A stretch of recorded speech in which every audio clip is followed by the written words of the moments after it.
Hey, what is going on, guys? In this video today, we're going to be going over my updated sensitivity, settings, custom binds, colorblind settings, and dead zones.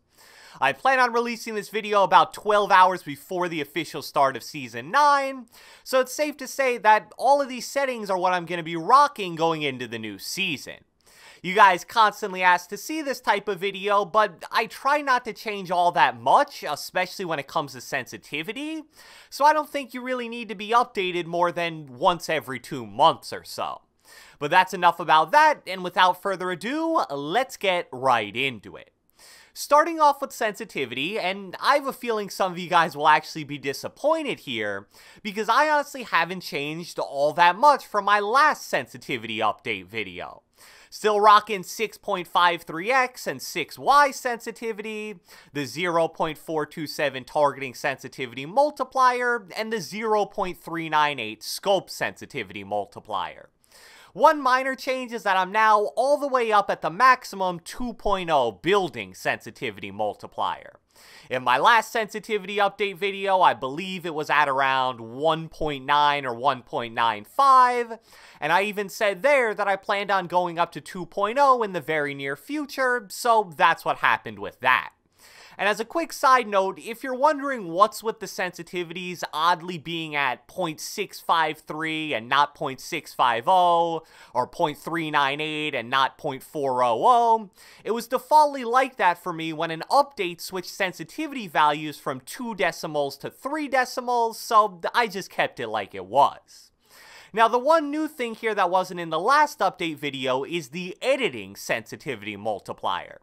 This sensitivity was just added into the game a few weeks ago, and much like building sensitivity, I have my editing sensitivity all the way maxed out at 2.0.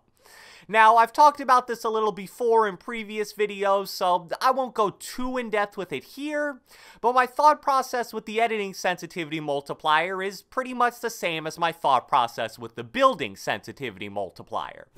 Neither editing nor building require anywhere near the amount of precision that aim takes, so with your non-aim sensitivities, you want to try to go as high as possible.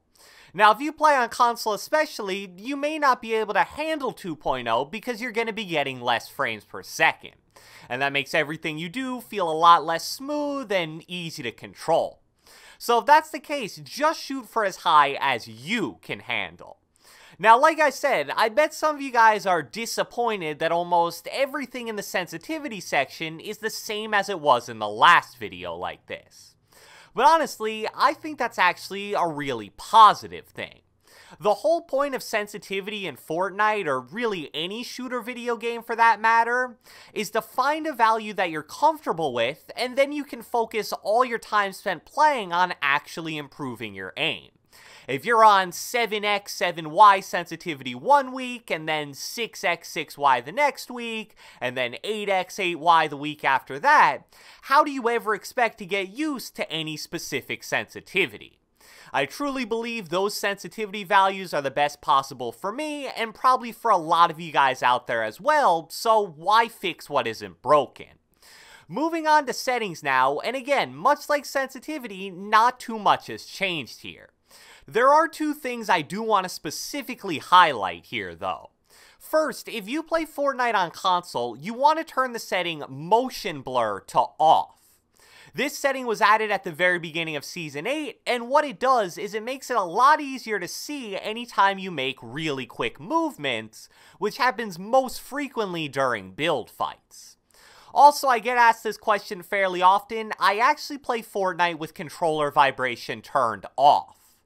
I heard a few years back that a bunch of Call of Duty pros believed that turning vibration off actually made their aim a little more consistent, so I decided to give it a shot. I honestly can't give you a definitive answer if that's true or not, but I've had it off for every shooter game I've played ever since then. Other than that, at this point in Fortnite, I'm guessing almost everyone uses practically the exact same gameplay settings. Just to highlight the important ones here in case you're somewhat new to the game: turbo building on, auto material change on, tap to search/interact as preference, but I really like having that setting on, edit mode aim assist off, auto sort consumables to the right is another neat little thing to have on, and finally you definitely want to have builder pro builds immediately turned on. I know some people may prefer to have certain settings turned on, such as sprint by default, sprint cancels reloading, or auto weapon pickup, but I've never really felt that any of those settings were necessary. So now that we covered sensitivity and settings, let's move into my custom binds, and this is where it gets a bit interesting, because for the first time in a while, I actually changed something here. Now, I gotta throw this disclaimer out there every time I talk about my binds. These are only possible if you play on any controller with paddles, whether it be an Xbox Elite controller, SCUF controller, or anything like that.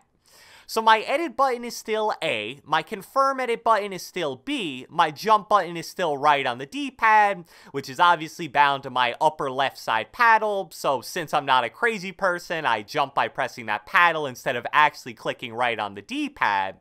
But what isn't the same as before is that my reset edit button is now left trigger, or L2 on PS4, when it was previously clicking down on my right thumbstick.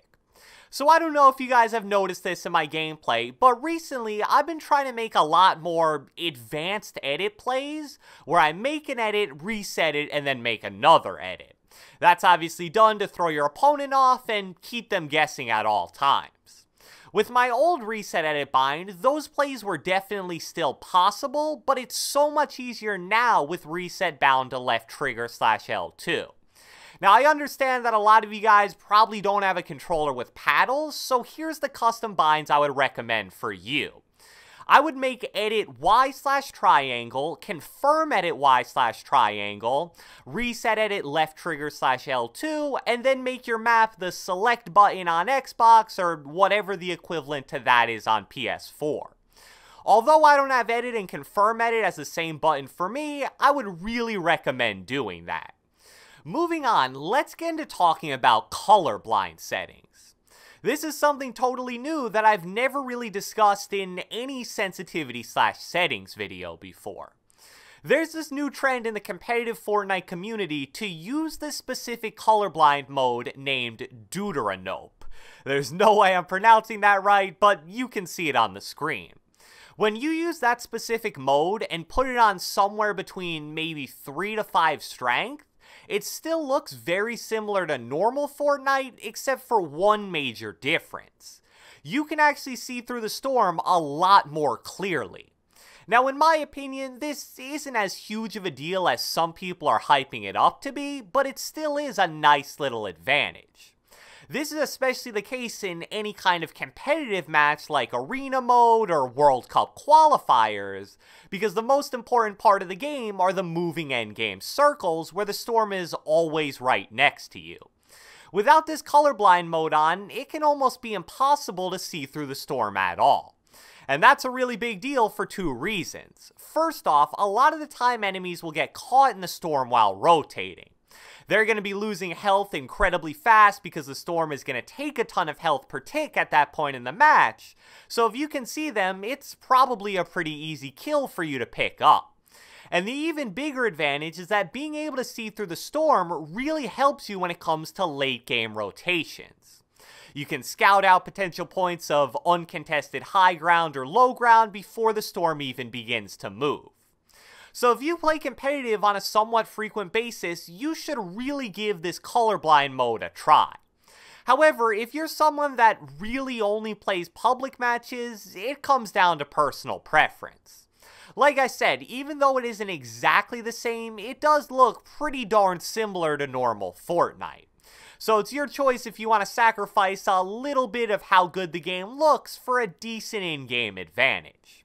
And the final setting that we're going to cover in this video is my controller dead zones. I believe these are still exactly the same as the last video, with my left stick dead zone being 0.24 and my right stick dead zone being 0.27. I really do plan on gradually bringing these values down over time, just because a lower dead zone gives you slightly more control over your aim. But honestly, I don't think dead zones have as much of an impact as some people think. As long as you're somewhere in a reasonable range between like 0.1 and 0.3, you'll probably barely even be able to notice a difference. So, I hope you guys enjoyed this video, and if you watched the entire thing, be sure to let me know with a comment down in the comment section below. I want to know, if you guys are watching this video before Season 9 is released, are you guys excited for the new season, and what are you hoping to see? And if you're watching after Season 9 is released, what are your thoughts so far? Be sure to leave a like, leave a comment, subscribe, turn on post notifications, do whatever the heck you want, and I will catch you guys next time.